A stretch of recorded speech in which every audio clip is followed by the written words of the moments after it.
Shalom teman-teman generasi muda, terima kasih sudah hadir dalam tour edukasi yang bertema membangun toleransi beragama di era digital. Nah, hari ini kita akan belajar bersama bagaimana peran kita menjaga kerukunan dan bijak menggunakan teknologi untuk perdamaian. Hari ini kita akan dibantu oleh 3 orang narasumber yang akan membantu kita memahami lebih dalam soal toleransi di era digital, yaitu narasumber pertama Kakak Astri Moi. Halo. Narasumber kedua Kakak Yefri. Halo. Dan narasumber ketiga Kakak Shirley. Halo. Nah, langsung saja kita masuk ke diskusi yang pertama. Karena itu kepada narasumber yang pertama saya persilahkan. Saya mengucapkan terima kasih sudah mengundang saya untuk hadir di kegiatan kali ini. Kegiatan kali ini saya akan membagikan materi tentang bagaimana toleransi umat beragama di era digital. Nah, kita tahu bahwa sekarang ini kita hidup di dunia yang era digital, itu kita tidak bisa terlepas dari yang namanya teknologi, apalagi media sosial. Dan tentu kita semua sebagai anak muda, kita pasti memiliki yang namanya media sosial, entah itu YouTube, Instagram, TikTok, atau lain sebagainya. Nah teman-teman, kita sebagai anak muda, kita memiliki peran yang sangat-sangat penting dalam menggunakan media sosial kita. Jadi kita harus menggunakan media sosial kita dengan sebaik mungkin. Kita harus menggunakan media sosial kita untuk hal-hal yang positif. Karena pada kenyataan yang kita lihat sekarang bahwa kebanyakan terjadinya perpecahan itu karena kita salah gunakan akan media sosial yang kita miliki. Sehingga dari media sosial timbul perpecahan, timbul perbedaan pendapat. Sehingga saya di sini mengajak kita semua sebagai generasi muda, bagaimana peran kita dalam menggunakan media sosial di kehidupan kita sehari-hari. Terima kasih untuk pemaparan materi singkat dari narasumber pertama Kakak Astri.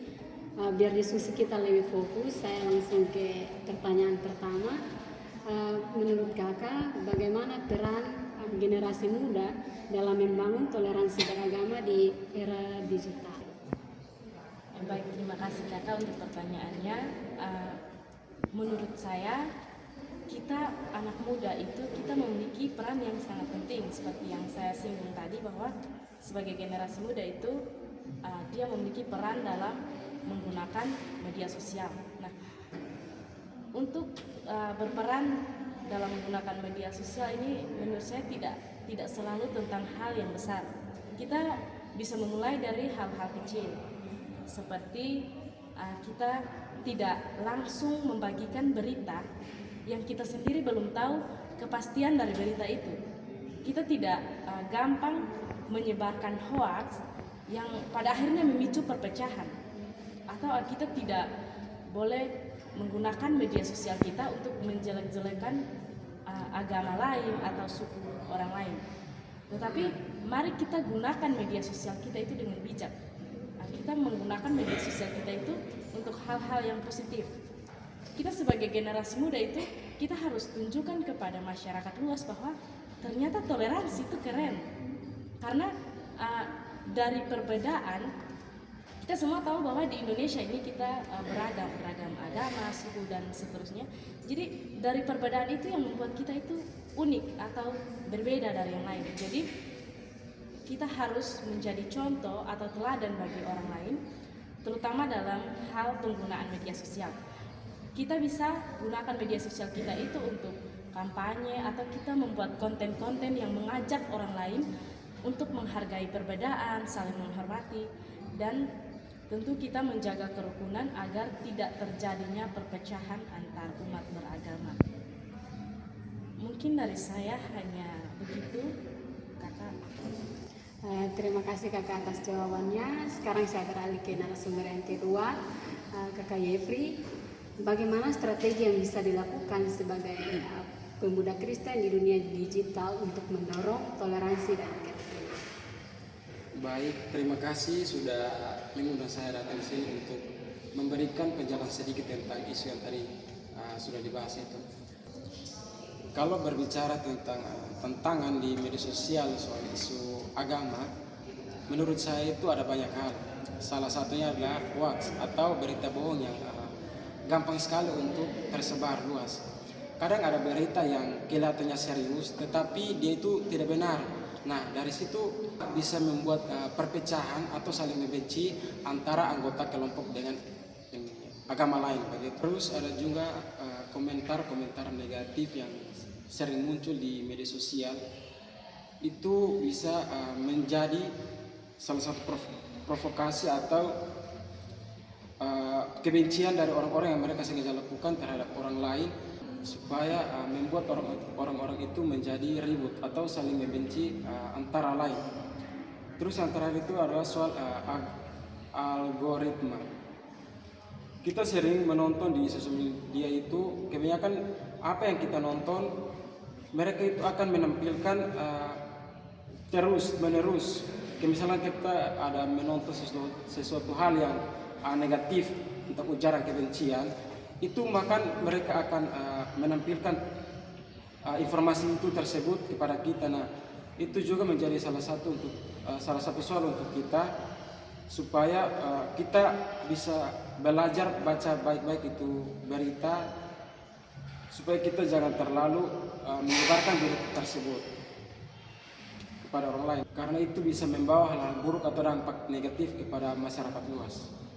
Betul Kakak, berarti seperti hal yang sudah saya bahas tadi, bahwa kita harus menggunakan media sosial itu dengan baik, seperti yang Kakak Yefri jelaskan bahwa algoritma Ya. itu seperti apa yang sering kita cari, nah nanti itu yang akan sering muncul di tontonan kita.